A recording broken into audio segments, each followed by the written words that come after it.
اعوذ باللہ من الشیطان الرجیم، بسم اللہ الرحمن الرحیم۔ الحمد للہ رب العالمین، والصلاة والسلام علی سید المرسلین و خاتم النبیین، اما بعد۔ صحیح بخاری، باب کتاب الزکوٰۃ، حدیث نمبر 1442، اردو ترجمہ۔ سورہ واللیل میں اللہ تعالیٰ نے فرمایا کہ جس نے اللہ کے راستے میں دیا اور اس کا خوف اختیار کیا اور اچھائیاں کیں، یعنی اسلام کی تصدیق کی، تو ہم اس کے لیے آسانی کی جگہ یعنی جنت آسان کر دیں گے۔ لیکن جس نے بخل کیا اور بے پرواہی برتی اور اچھائیوں یعنی اسلام کو جھٹلایا تو اسے ہم دشواریوں میں یعنی دوزخ میں پھنسا دیں گے۔ اور فرشتوں کی اس دعا کا بیان کہ اے اللہ مال خرچ کرنے والے کو اس کا اچھا بدلہ عطا فرما۔ ہم سے اسماعیل نے بیان کیا، کہا کہ ہم سے میرے بھائی ابو بکر بن ابی اویس نے بیان کیا، ان سے سلیمان بن بلاول نے، ان سے معاویہ بن ابی مزرو نے، ان سے ابو الحباب سعید بن یسار نے، اور ان سے ابو ہریرہ رضی اللہ عنہ نے کہ نبی کریم صلی اللہ علیہ وسلم نے فرمایا، کوئی دن ایسا نہیں جاتا کہ جب بندے صبح کو اٹھتے ہیں تو دو فرشتے آسمان سے نہ اترتے ہیں۔ ایک فرشتہ تو یہ کہتا ہے کہ اے اللہ خرچ کرنے والے کو اس کا بدلہ دے، اور دوسرا کہتا ہے کہ اے اللہ ممسک اور بخیل کے مال کو تلف کر دے۔ حدیث نمبر 1443، اردو ترجمہ۔ صدقہ دینے والے کی اور بخیل کی مثال کا بیان۔ ہم سے موسیٰ بن اسماعیل نے بیان کیا، کہا کہ ہم سے وہیب نے بیان کیا، کہا کہ ہم سے عبداللہ بن طاؤس نے بیان کیا، ان سے ان کے باپ طاؤس نے، اور ان سے ابو ہریرہ رضی اللہ عنہ نے کہ نبی کریم صلی اللہ علیہ وسلم نے فرمایا کہ بخیل اور صدقہ دینے والے کی مثال ایسے دو شخصوں کی طرح ہے جن کے بدن پر لوہے کے دو کرتے ہیں۔ دوسری سند۔ امام بخاری رحمۃ اللہ علیہ نے کہا، اور ہم سے ابو الیمان نے بیان کیا، کہا کہ ہمیں شعیب نے خبر دی، کہا کہ ہمیں ابو زناد نے خبر دی کہ عبداللہ بن حرمزہ ارج نے ان سے بیان کیا، اور انہوں نے ابو ہریرہ رضی اللہ عنہ سے سنا، اور ابو ہریرہ رضی اللہ عنہ نے نبی کریم صلی اللہ علیہ وسلم کو یہ کہتے سنا کہ بخیل اور خرچ کرنے والے کی مثال ایسے دو شخصوں کی سی ہے جن کے بدن پر لوہے کے دو کرتے ہوں، چھاتیوں سے ہنسلی تک۔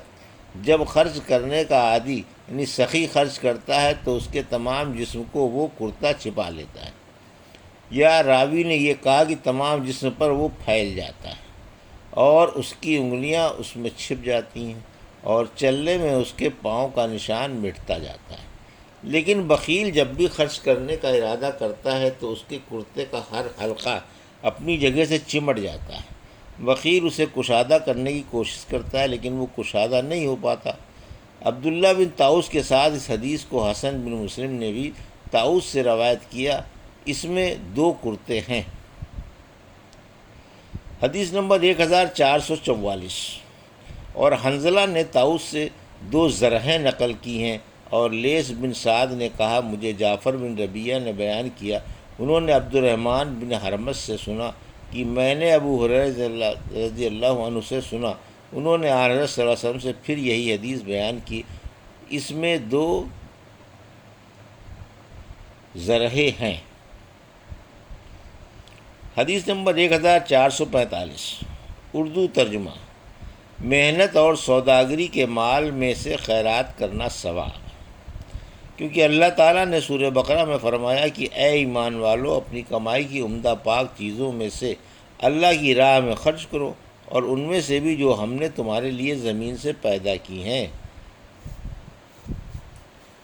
ہم سے مسلم بن ابراہیم نے بیان کیا، کہا کہ ہم سے شعبہ نے بیان کیا، کہا کہ ہم سے سعید بن ابی بردہ نے بیان کیا، ان سے ان کے باپ ابو بردہ نے، ان کے دادا ابو موسیٰ اشعری نے سے کہ نبی کریم صلی اللہ علیہ وسلم نے فرمایا ہر مسلمان پر صدقہ کرنا ضروری ہے۔ لوگوں نے پوچھا اے اللہ کے نبی صلی اللہ علیہ وسلم اگر کسی کے پاس کچھ نہ ہو؟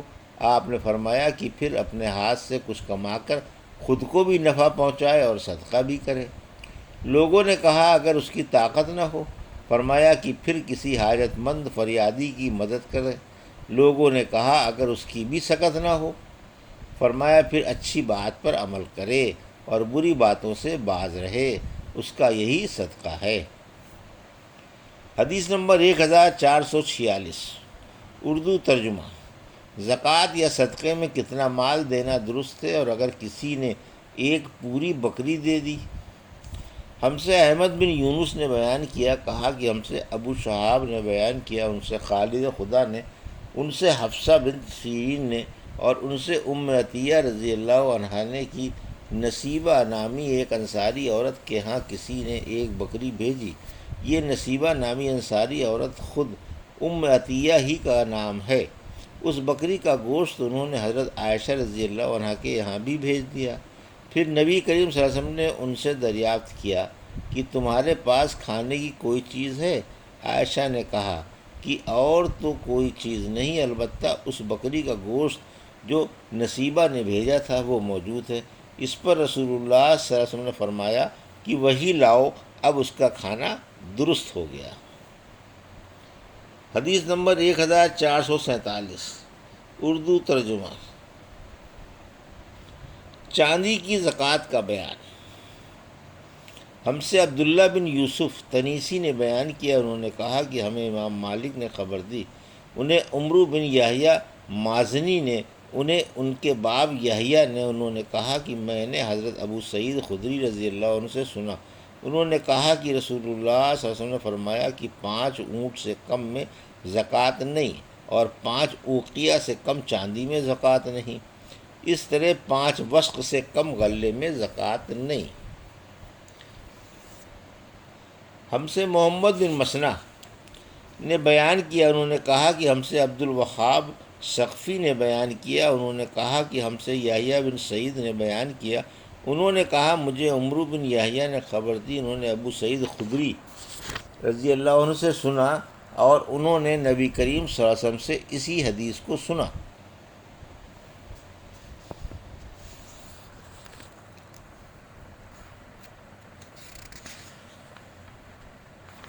حدیث نمبر 1448، زکوٰۃ میں چاندی سونے کے سوا اور اسباب کا لینا۔ اور طاؤس نے بیان کیا کہ معاذ رضی اللہ عنہ نے یمن والوں سے کہا تھا کہ مجھے تم صدقے میں جو اور جوار کی جگہ سامان و اسباب یعنی خمیصہ، دھاری دار چادریں یا دوسرے لباس دے سکتے ہو، جس میں تمہارے لیے بھی آسانی ہوگی اور مدینے میں نبی کریم صلی اللہ علیہ وسلم کے اصحاب کے لیے بھی بہتری ہوگی۔ اور نبی کریم صلی اللہ علیہ وسلم نے فرمایا تھا کہ خالد نے تو اپنی زرہیں اور ہتھیار اور گھوڑے سب اللہ کے راستے میں وقف کر دیے ہیں، اس لیے ان کے پاس کوئی ایسی چیز نہیں جس پر زکوٰۃ واجب ہوتی۔ یہ حدیث کا ٹکڑا ہے، وہ آئندہ تفصیل سے آئے گی۔ اور نبی کریم صلی اللہ علیہ وسلم نے عید کے دن عورتوں سے فرمایا کہ صدقہ کرو، خواہ تمہیں اپنی زیور ہی کیوں نہ دینے پڑ جائیں، تو آپ نے یہ نہیں فرمایا کہ اسباب کا صدقہ درست نہیں ہے۔ چنانچہ آپ کے اس فرمان پر عورتیں اپنی بالیاں ہار ڈالنے لگیں۔ حضور صلی اللہ علیہ وسلم نے زکوٰۃ کے لیے سونے چاندی کی بھی کوئی تخصیص نہیں فرمائی۔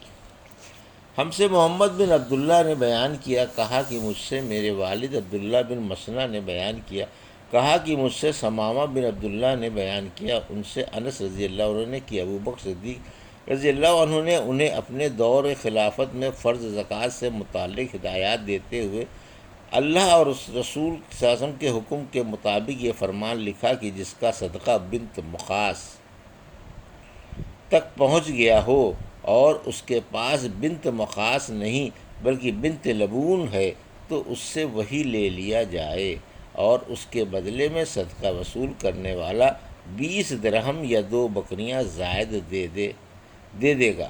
اور اگر اس کے پاس بنت مخاص نہیں ہے بلکہ ابن لبون ہے تو یہ ابن لبون ہی لے لیا جائے گا، اور اس صورت میں کچھ نہیں دیا جائے گا۔ وہ مادہ یا نر اونٹ جو تیسرے سال میں لگا ہو۔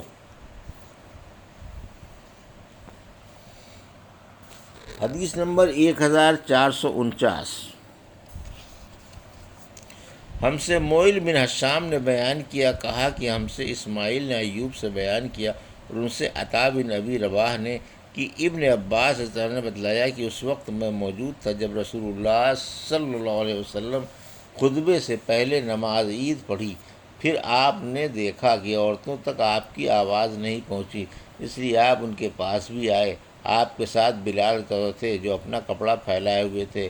آپ نے عورتوں کو واعظ سنایا اور ان سے صدقہ کرنے کے لیے فرمایا، اور عورتیں اپنا صدقہ بلال کے کپڑے میں ڈالنے لگیں۔